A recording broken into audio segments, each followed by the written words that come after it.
Yep.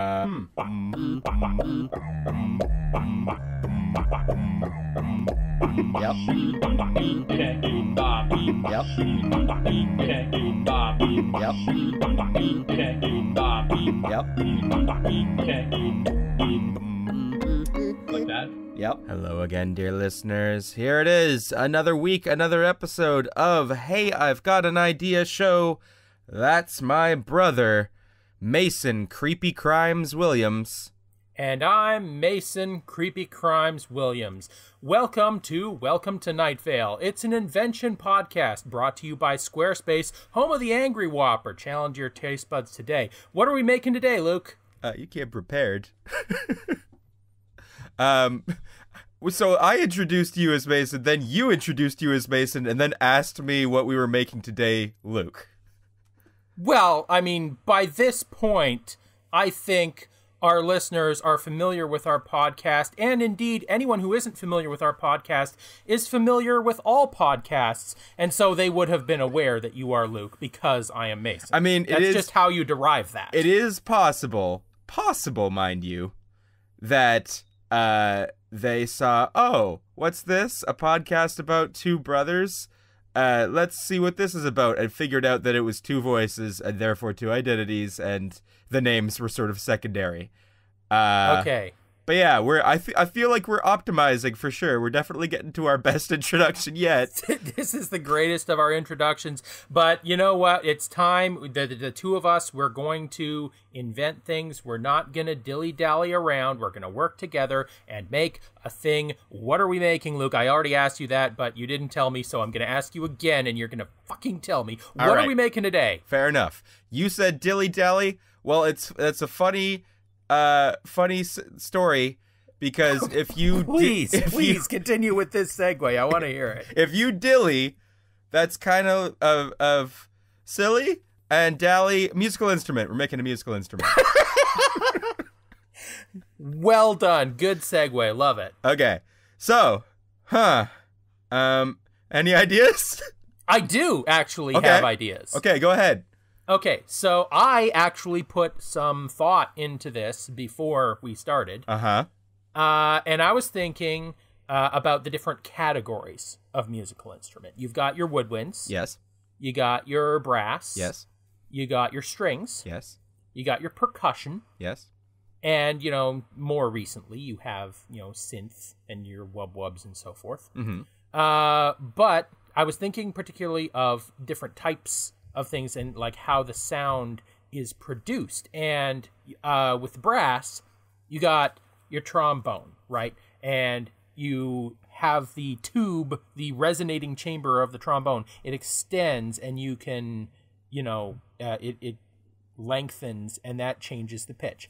Mm-hmm. Same thing with woodwind. You've got your slide whistle, where you can pull the bottom in and out. That's basically the woodwind version of the trombone.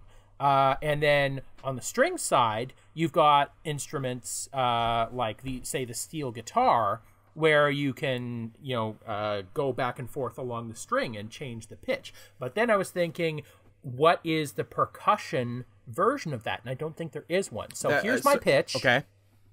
Imagine, if you will, in your lap, you've got a wooden tube.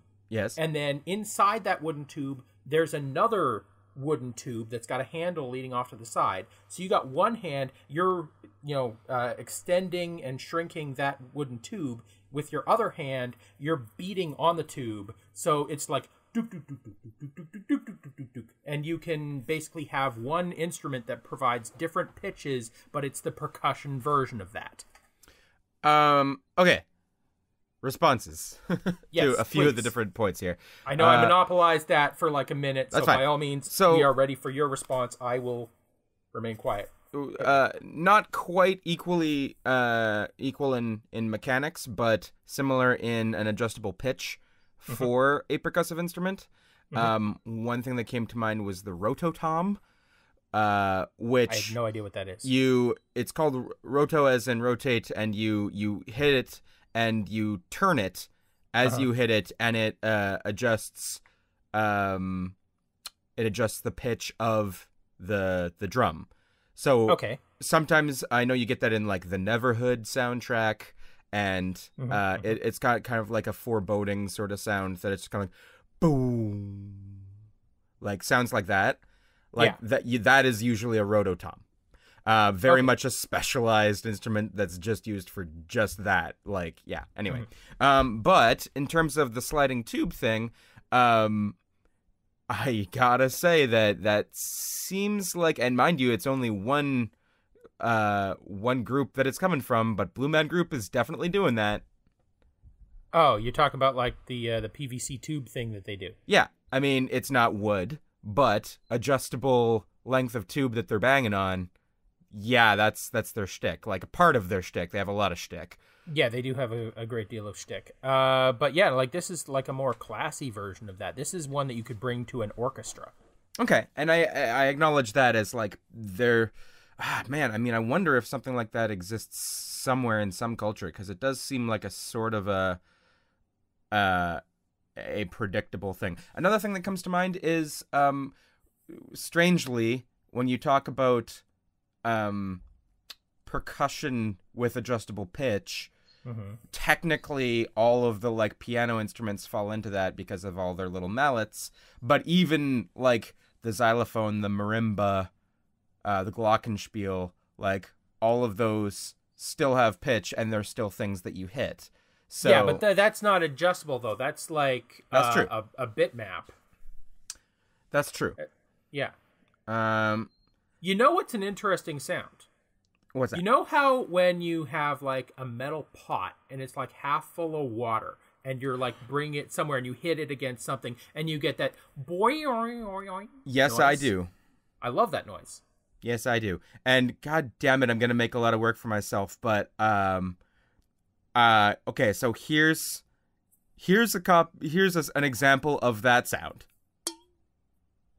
All right, now here's one other thing that I'm going to bring to your attention, Mason.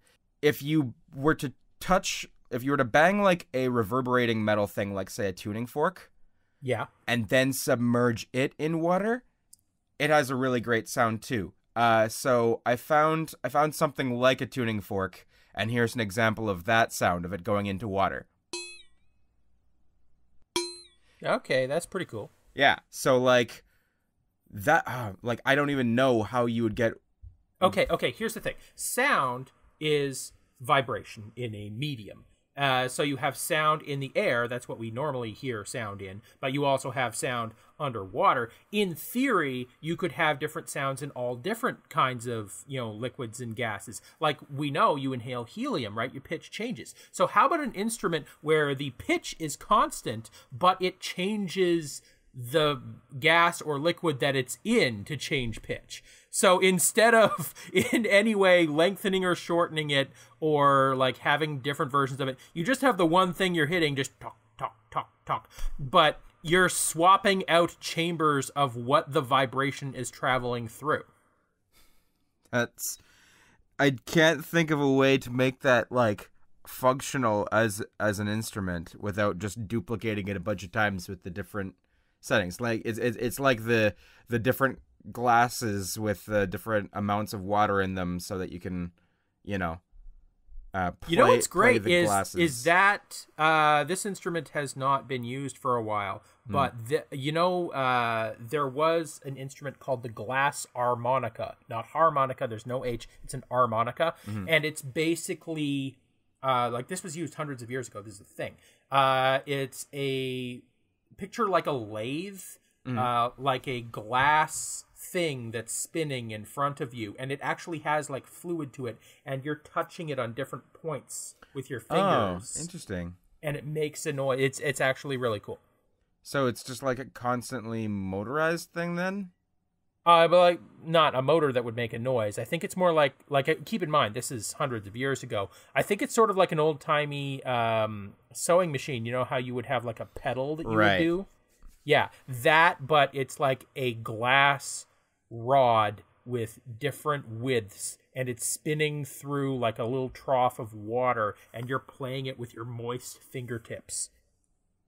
Wow. That is, I feel like I knew about that, but I like the last time I heard about it was like when we were living together, which would have been more than like half of our lifetimes ago. Yeah, the only reason that I can bring it to mind at all, and it's not just a static entry in my mental encyclopedia, is I did happen to watch an episode of a television show called Sleepy Hollow. Okay. And in that, they did have a flashback to a period that was like back during like the 1700s. And just like as an incidental thing in the background, they had somebody playing one of these things. Okay. I'm gonna do a pivot. Okay. Because I like all the stuff we're talking about, but Okay. it all kind of belongs sort of in a particular camp, and I wanna discuss some other stuff. Okay, pivot. Things I like with musical instruments. There's always sort of an inherent DIY soundscape, like drum, like I built a drum kit out of blank sounds that sound really cool. And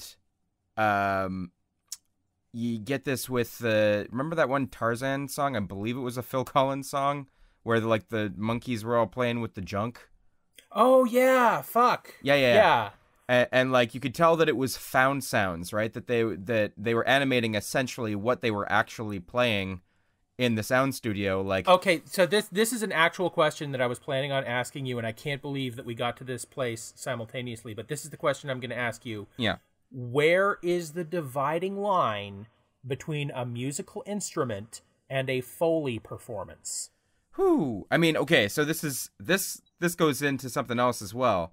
I'm gonna not answer that question for a second and pivot to another thing. I saw a very, very good street drummer, which are always fun to watch. If they're good, yeah. If they're good, yes. But instead of it being just a guy sitting on a bucket near some other buckets with some drumsticks and maybe improvising a little bit on like the side of the bucket or on the ground or whatever, this guy had like a ring of junk. And he was just like, every couple of bars, he would do like a thing, and every couple of bars, he would shift a little to the left. And then just like incorporate a new thing, but maybe phase out another thing. And he had like a progression to the entire ring that was really cool. But then another thing he would do every once in a while is there would be like a piece of scrap metal. And you know how like if you got like a 4-bar count, it's like, and then the fourth bar is like, you have a blank spot where you can essentially put anything so long as you recontextualize it by going back into the drum beat. He would just like take a piece of metal from like his pile of junk, throw it in the air on bar 3 and just stop, and it would hit the ground on bar 4, and then he would keep going. That's incredible. And it was perfect. So yeah.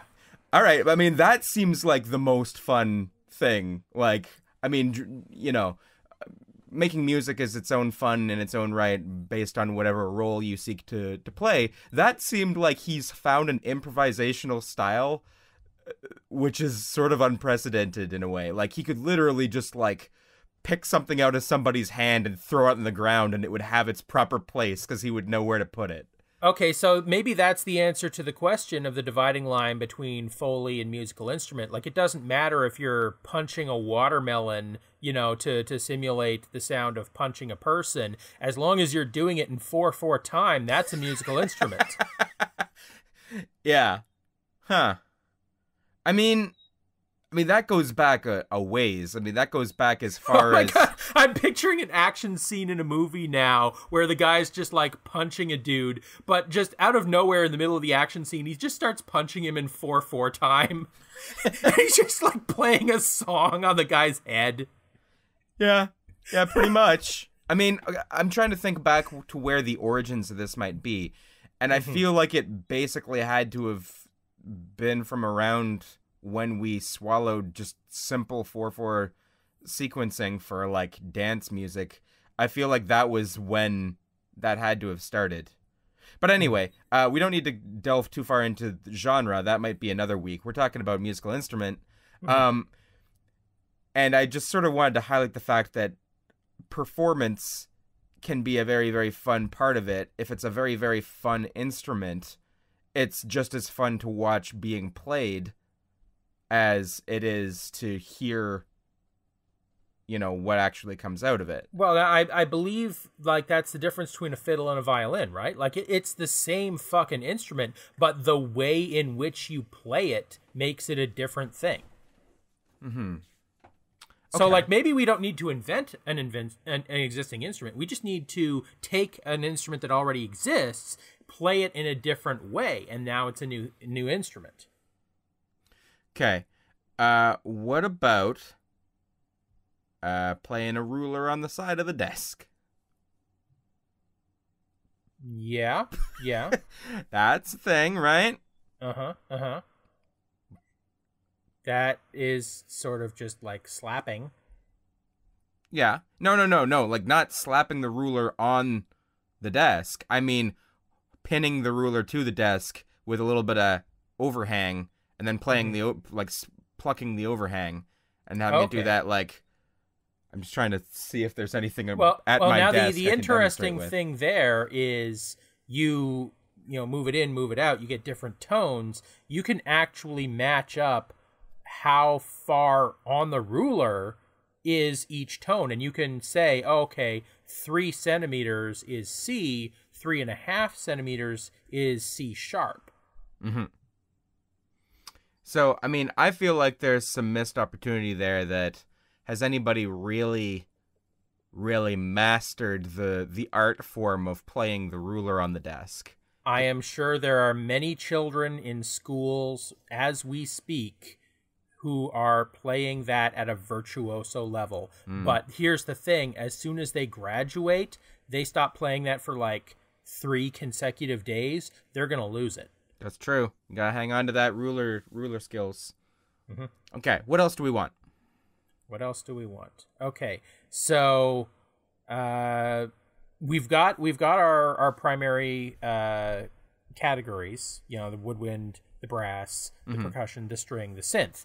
Are we wanting something that is definitively in one of those categories, or do we want to try and get like a platypus that's between those categories, or do we want to try and invent a different category altogether?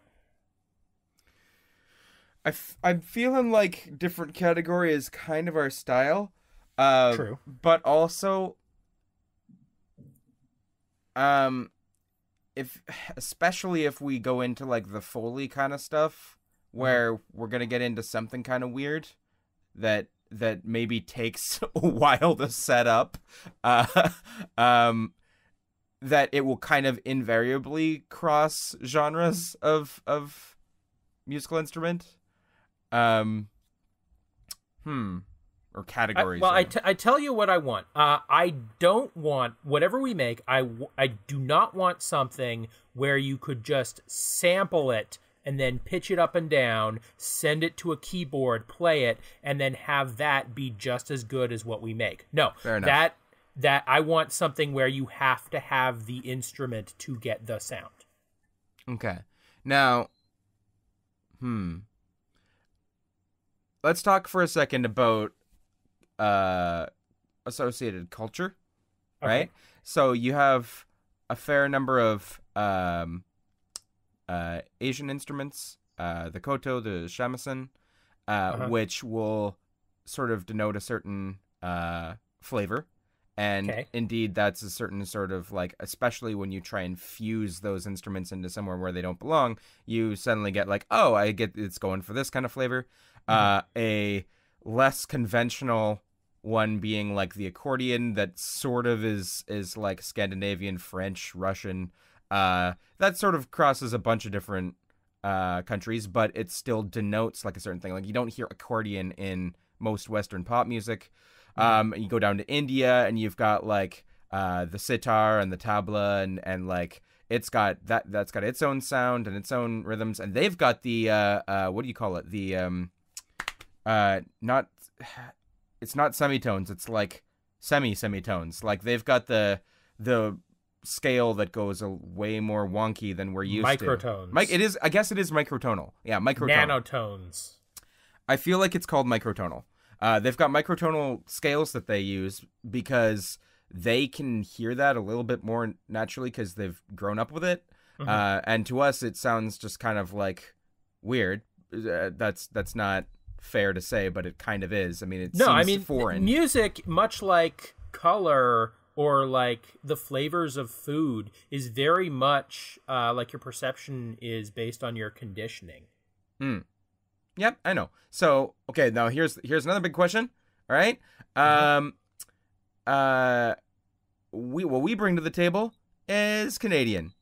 And when you think Canadian, I guess you sort of think like maybe some folk music or like harmonica, kind of like you're on the rails. I pretty much just think of the Bare Naked Ladies, full stop. Okay, and that's fair too.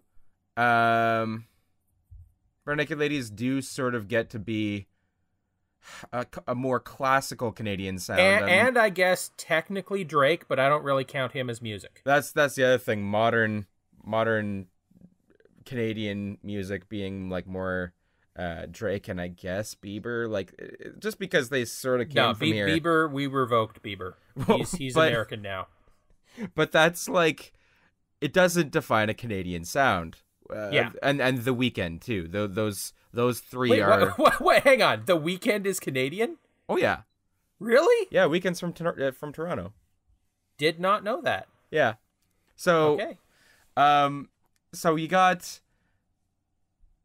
all these guys coming from Canada, going to the States, and then getting big with their pop hits, but they're not doing like a Canadian sound. And I'm gonna just put this one out there. At the time of recording this, a song just sort of started charting, or maybe it was charting from the spring. Despacito. Have you heard? Yes. Yeah. Now, here's one of the tragic things about Despacito. A is that it only did as well as it did because they threw Bieber's name on it, even though he contributed very little. Also, the fact that you're pronouncing that middle syllable incorrectly, which, to be fair, it's not English. So go ahead. Despacito. Despacito? Yeah. Well, I mean, don't put the accent on it. But yes, you're right. You're right. Let me try again. Despacito. Yes. The other tragic thing is it is the first Spanish language predominantly pop song that has charted in the States in 21 years since the Macarena. Wow. Yeah. Which is they had a Korean language. They had like fucking Oppa Gangnam Style, and that was I assume it was Korean. It was. But like there was the I mean, it's not like you have all these other languages bidding for the attention of the Billboard 100, but the sad part is that it's so close to Mexico, and the southern United States has like such Latin American and Texan American. Well, now here's the thing: the Spanish language guys in Despacito, they're Puerto Rican, and Puerto Rico, even though they refuse to recognize it as a state, that's a U.S. territory. On that track, the guy speaking English is Canadian. The guy speaking Spanish are American. Not quite. I don't believe it's 1-to-1. I think there's some English lines for the Spanish speakers as well. Anyway, we're getting more than a little bit off topic. Quite a bit. But let's get back to the cultural thing. As Canadians, yes. let's potentially talk about establishing a Canadian sound and how we could go about doing that. Okay. So what is a resource we have here in Canada that cannot be duplicated elsewhere, particularly in the United States? Don't say maple syrup. I know, because they have that in Vermont. Yes, I was going to say we cannot just dip our glass harmonica device in a vat of maple syrup. Oh, that would be so gross. That would be so gross. Okay, what do we got? What we got? Does Canada sound different from the States? Like, if you just sampled the nature? I mean, we got, like, loons. Well, I mean, presumably Canadians are different from Americans. So, if a Canadian is singing, is that a Canadian sound? If a Canadian is clapping, is that a Canadian sound? Well, is clapping an instrument? the Canadian accent. Yes. Now, and here's a funny thing, just touching on this real quick. I don't know if we sound particularly Canadian right now, but I did have a weird cultural exchange where I was talking with someone in an airport in Chicago, and I swear to you, I was talking no differently from how I normally talk right here. And she could not understand me. Wow. Yeah. So I'm like, either that person from Chicago is so used to the Chicago accent, or maybe I'm just tired or slurring my words or something, but I'm pretty sure I'm articulating normal English sentences here. Yeah, I think we're pretty much baseline Queen's English here. I sort of actually have the opposite issue because I immerse myself in American culture so much. My wife is American. When I'm on the job at my call center, multiple times this has happened. The customer I'm speaking with will assume that I'm from somewhere in the southern United States. They'll say, "Oh, are you from Tennessee? Are you from Texas?" And I'm like, "No, I'm born and raised Canadian. I just sound like this." But I mean, there is a Canadian accent. Yes. And it's different where you go too. Like it'll be different on the East Coast from the North from the West. You know, another weird thing, I did not know this. The phrase "bear with me." This is another thing that I learned doing tech support at this call center is whenever I'm speaking with someone out on the West Coast, in BC, and I use the phrase, "Oh, bear with me," because, you're on a technical support call or whatever, you're going to use that phrase. I got to do something. Right. They always comment on it, and they're like, "Oh, it's so weird that out East you people say the phrase "bear with me." I didn't realize that was a regional thing. It's like, yeah, man, there's no bears involved. That's so weird. But yeah, no, okay. Okay, so here's what we do. We get the Muppaphone, but we take out the Muppets and we replace it with Canadians, and you just have individually tuned Canadian citizens, and you hit them with mallets, and they just go, "Hey, hey, hey, hey." I do not like that. I'm just gonna go ahead and go out on a limb here and say, I don't think that's a practical invention.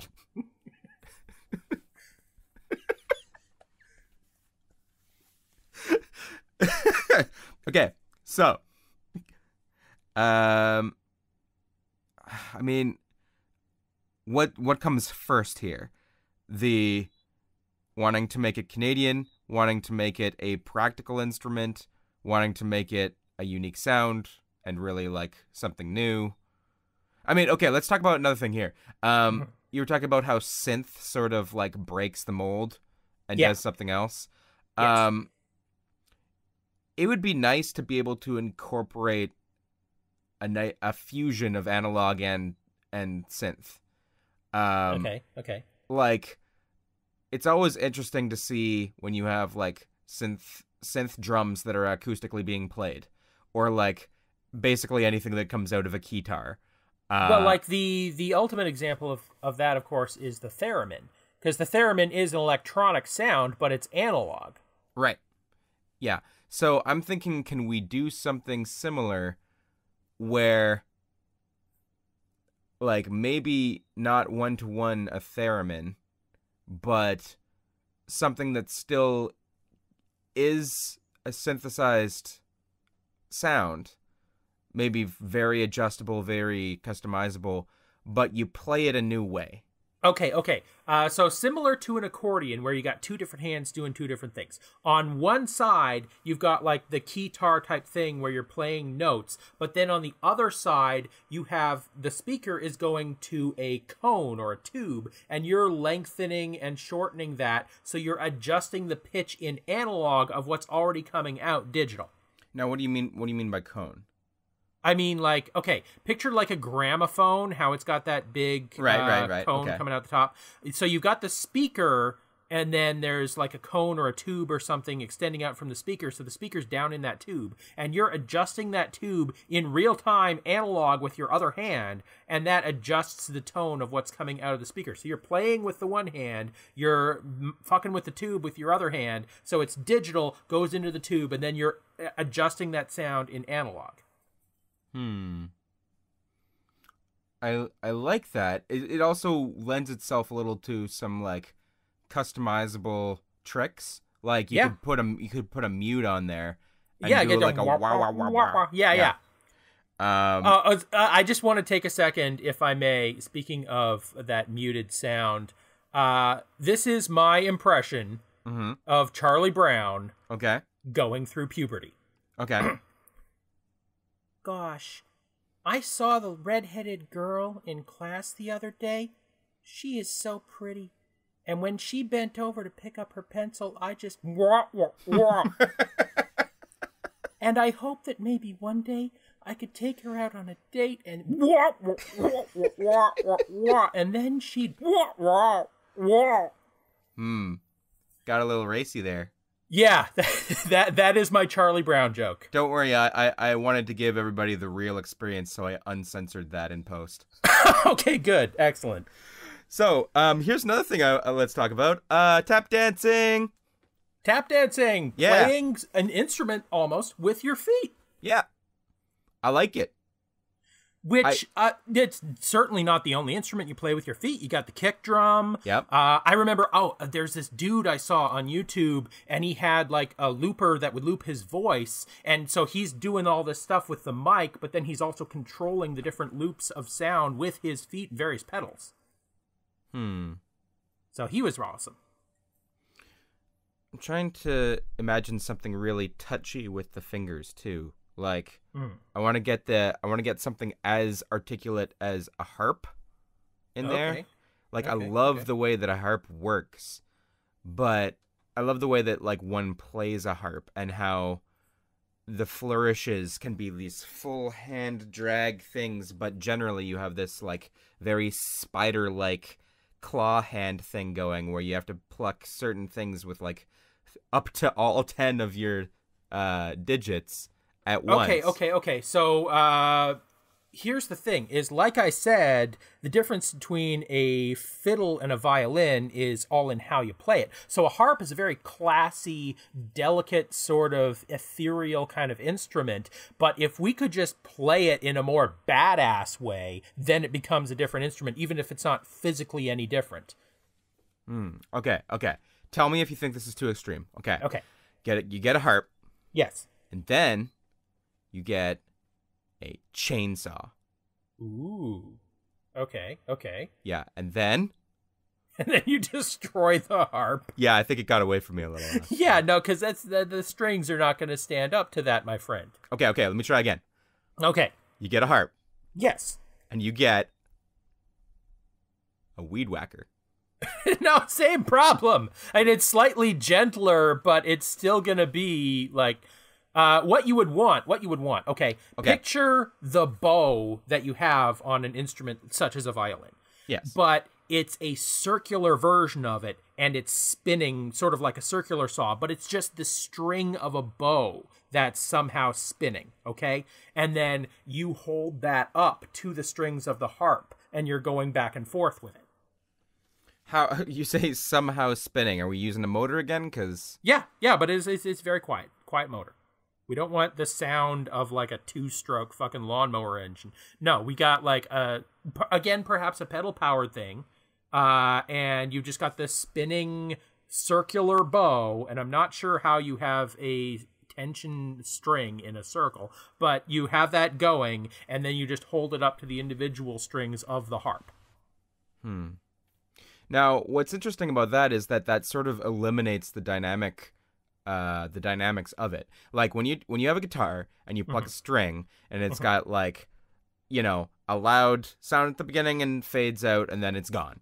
And when you have other instruments like say like a piano, you can either play the key down and it will have its one version, but you hold the pedal down, it's got a longer version. With like the violin, you just get used to when you will pull your bow one way or the other way, and you could essentially hold a note forever. And same thing with like a wind instrument, like that's got the limits of the human lungs. But if it's like the bagpipe, so long as you're filling the bag up and squeezing it, again, it could go on forever. The bagpipe, the accordion, and again, that glass harmonica. You just hold the one note, it'll just be a constant note forever. What you need is like a source of energy leading in, and then you control that energy, and as long as that energy is consistent, you can hold a note indefinitely. So whether that energy be the bag full of air or the accordion full of air or the harmonica spinning or a fucking hurdy-gurdy, you can just keep it going. Another innovation, just throwing this out there because it's on topic, was that somebody did make a digital version of an electric guitar bow. And all I know is that you put it on your fingertip or your thumb. I don't remember exactly how it worked, but essentially it would potentially vibrate the string indefinitely, or the synthesis of it going through the thumb or whatever would let you hold a note indefinitely. So it's like the first time I've ever seen someone play an electric guitar that just was able to sound like there was no end to the notes. Okay, my dude. Yeah. I've got it. I'm bringing it all together. Are you ready? Yeah. Okay. You get gloves. On each fingertip, you have a silently but perpetually vibrating pick, almost. You got your harp-like thing with like hundreds of strings, and you can touch the strings with your vibrating fingers, get constant notes, okay? So that's going on up here. But the sound is coming out of that. It's going into a tube. You're controlling that tube with your feet. So after the sound's coming out of the harp thing, you're also changing it as it goes into this tube, and you can like adjust that with your feet in real time to fuck with that sound. I like it, but the actual, like, the foot controls kind of make sense for a little bit of it.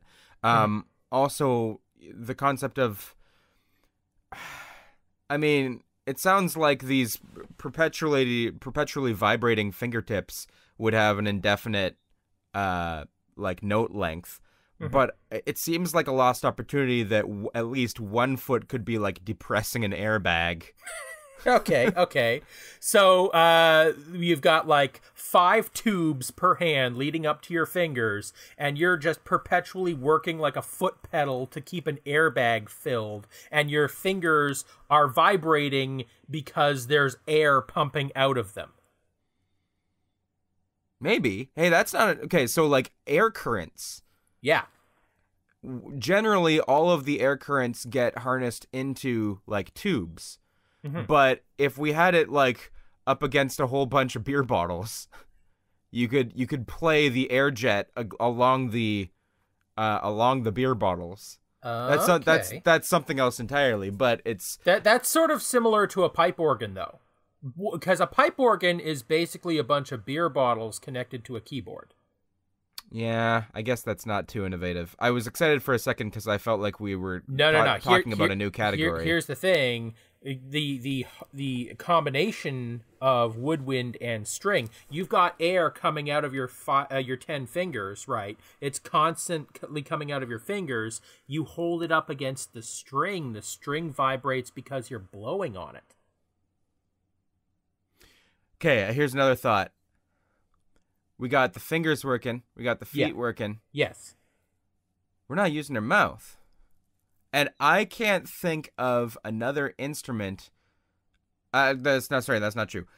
I can only think of a couple instruments where using your actual voice, be it for beatboxing, singing, rapping, whatever, could have any sort of modulated outcome, save for a vocoder and I want to say a whatever you call that. You are forgetting the one thing, which is the kazoo. I mean, yeah, there's the kazoo. Or the didgeridoo. There's the didgeridoo. Didgeridoo is basically a big kazoo. But yeah, or as I like to call it, the didgeridoo. Okay, so instead of your foot providing constant thing. You just have the tube that runs to your 10 fingers going up into your mouth, and you're yelling into your fingers. And then you put your fingers on the strings, and then the strings lead into the tube that you control with your feet. I mean, there's nothing wrong with yelling into your fingers to make music. Indeed not. What purer expression of human creativity could there be? I want sticks. You want sticks now? Yes, I'm not done with this. I need sticks. We need to include every possible element from every musical instrument you have ever seen in passing. Do you want to include a saw? Do you want to have like the musical saw in there? Yes, there's room. Mason, okay, I just said the musical go? Saw, and I thought of the movie Saw as a musical, and that's a very different thing. Oh my god, that could work. Fuck. That'll be another week. Oh, the Broadway play of Saw. Oh my god. That's actually, like, someone's working on that right now. There's Fuck no me. way that is not already... Anyway. Yeah. So, I want sticks. Where do the sticks go? Can we just impale them in somewhere? You want sticks? Where do the sticks go? They don't even need to be used. I just want... Just shove them in your ass. What do you think? Come on. They can be on the ground nearby just for moral support. I don't... All right.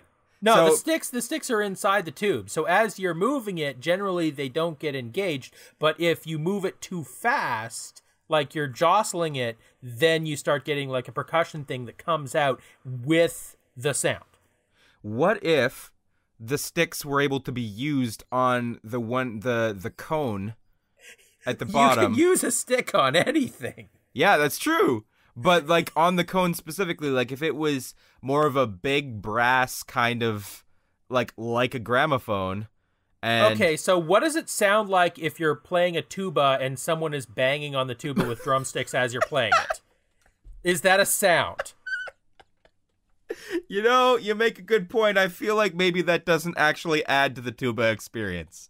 Well, I mean, it makes it more inconvenient, certainly, but I want to hear that now. I mean, yes, I do too. Okay, I'm gonna be completely honest with you, Mason. Okay. I have not been following what we've made at all. What can you? Do you want me to give you the summary? Okay. Yes, okay. I'm lost. I'm in the woods. Okay, so of music. Number one thing, you got a tube in your mouth. Okay, and you're yelling into the tube. Spit in it? No, there's no spit. You can't spit. Well, you could spit, but there'd be like a little spit valve like a trumpet has. Can I swallow, or am I just gonna drool while I've got this thing in my mouth? It's up to you. If you can work it into the performance. I mean, unfortunately, this is going to be one of those instruments that you can't really... Well, I guess you could, because you've also got the your left foot filling the airbag if you don't want to put your mouth on it. So you could sing while you play it. But most of the time, you don't use the foot. You use your mouth, and you're screaming into this tube. Screaming in a tube. Got it. Yes. Tube goes to junction box, goes to 10 surgical tubes. The 10 surgical tubes go up your arms. Each one goes to an individual finger. Okay? So you got 10 scream tubes coming out of your fingers. You then have a harp, or like a smaller version, sort of like a lyre. Okay? And you're pressing your fingers up against the individual strings. So your screams are causing the strings to vibrate. Okay. That sound, there's like a hood, sort of like the hood over your stove, but it's for sound, and it's over the lyre, so the audience can't really see your fingers. They just take it for granted that you're actually playing.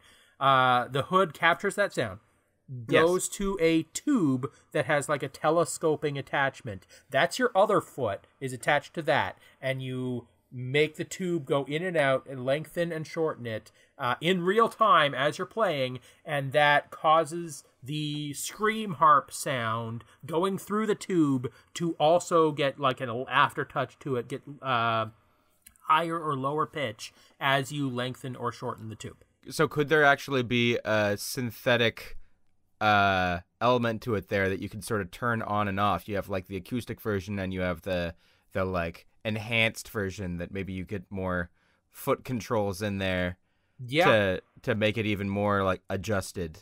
Yeah, no, absolutely. There are other foot controls to this tube. It's not just you wiggling a tube back and forth. You got pedals, you got aftertouch effects on that. You can like auto tune that. You can like put remixes into the foot.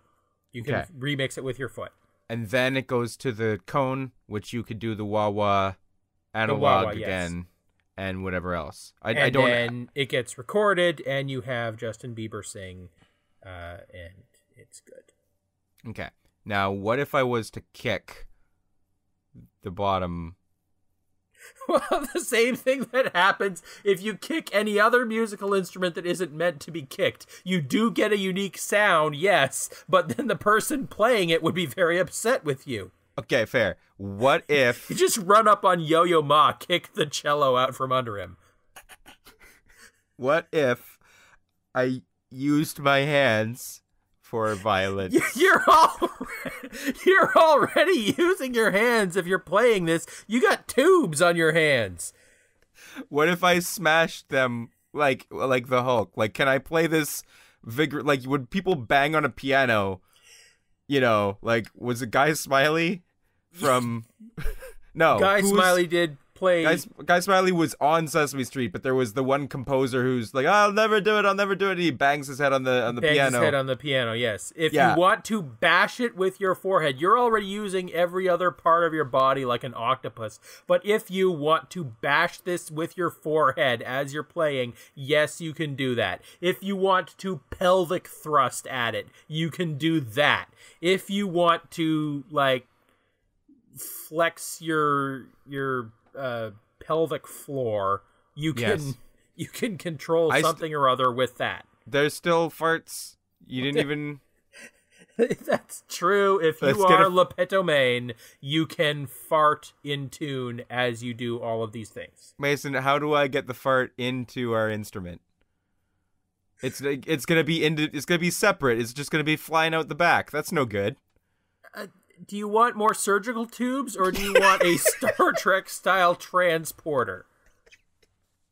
Here's a question. Surprise the Star Trek me. Transporter, it made a noise. Did anyone ever do like an installation art piece where they just transport themselves back and forth, but the transporter is tuned? Oh my god, I just realized that you really don't have too many artists in the Star Trek universe. You really don't. I mean, there you have artistic expressions here and there, but I don't seem to recall anybody being just like the Andy Warhol of the Star Trek universe. Well, I mean, you got aliens that do weird shit, and there are plenty of people who will play musical instruments. Like Riker had a trombone.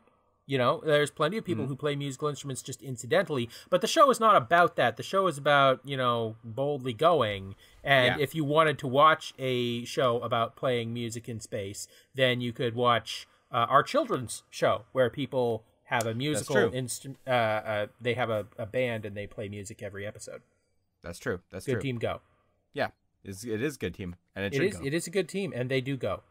Okay, so what? We still have to christen this baby. The two. I kind of you said the word scream harp, and and I kind of like that, but it doesn't quite. Let's shorten it to the Scrarp. The Scrarp. Scrarp, yes, SCRARP.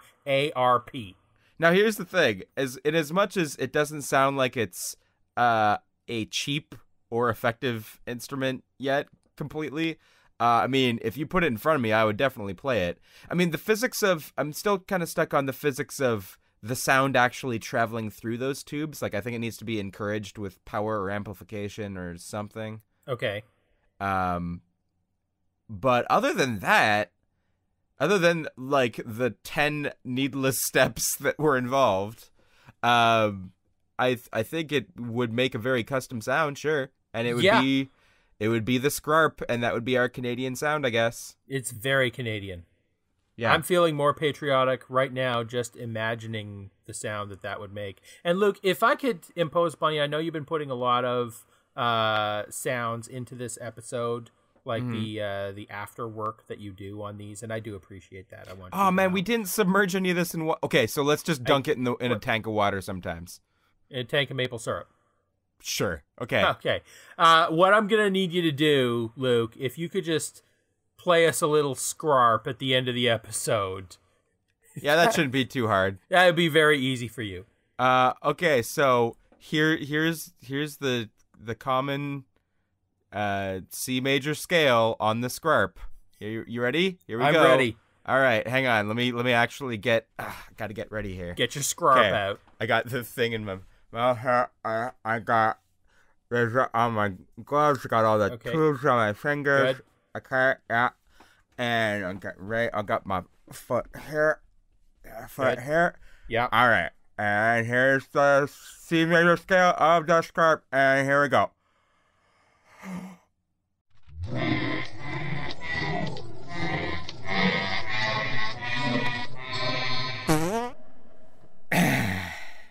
Beautiful. There you go. Very nice. God damn it. I wonder how much time that's going to take. Well, I mean, like, until next week. Yeah. Yeah, fair enough. Speaking of next week, actually, before we get to that part, let's do the stuff first. Yes. Yes. So, thanks again to Squarespace. Just want to let people know the Angry Whopper is for a limited time. Mm-hmm. We have an Instagram, a Twitter, a Facebook. We are also now on YouTube. There is a YouTube playlist with all of the episodes so far with some nice visualizations in there, including a little bit of custom art that Mason helped me out with. Yeah. No, my beautiful art. And you can watch those videos. You can like them. You can dislike them. You can leave comments underneath them. Mm-hmm. That would be good. But also just in general, if you know, you feel lazy about sharing any particular thing, YouTube is the one to share. Like, people don't tend to share stuff on iTunes. I think on YouTube, people will link it in their Facebook or whatever all the dang time. So if there's an episode in particular that you like, and you felt like saying, hey, these guys are pretty funny, just go ahead and pick that one out of the playlist and throw that link in your Facebook feed or whatever. Totally fine. Yep, we will Facebook not stop feed or MySpace feed or whatever. Mm-hmm. What else? Treasure Trail. higaishow.com is also a good website to link people to. It and is. I've yet to get a single limitation in my email inbox. Well, the people don't want us restricted, Luke. The people, they love when we just freestyle it. They don't want to hold us back. I still said it. I still said that the first one, maybe only once, but at least the first one, we would incorporate. And so there's still a chance. higaishow@gmail.com. If you motherfuckers tell us not to use the letter E, I'm sorry. I'm going to fail at that one. Well, I mean, the concept of eventually us having, like, contributed full episodes, like, oh, do an episode on this, or if it's, however that would work, if it's sponsored or whatever. The concept of that is, like, there are ones we just straight up couldn't or shouldn't do, like things that are too specific or not specific enough. But, I mean, who knows? We've certainly taken on challenges that I didn't expect. Speaking of which, Mason, it's your turn to pick our challenge for next week. It is my turn. Okay, so I'm got my my post-it notes here of all the things that I set up for myself that I want to do. And I'm looking at two options in particular, and I'm going to let you tell me, do you want to go big or do you want to go small? Ooh. I'm looking around for a coin to flip. I feel like musical instrument was kind of big in the sense that we took it in a lot of different directions, and I feel like if we have an ebb and a flow that we go big and then small, like we went, what was it, Planet to Breakfast cereal? That was a nice little ebb and flow. Yeah. So I'm gonna say let's go small. We're going small? Yeah. All right. So next week, listeners, my brother Luke and I, we are going to make a mythological creature. Hey. A mythological creature. Next week. Mermaids and centaurs and harpies and this. Sounds good. On the next episode. Okay. So, until next time, ladies and gentlemen, please, please, please, please, thumbs up monorail eggplant. Thumbs up monorail eggplant. Good night, everybody. Good night. Yep. Yep. Yep.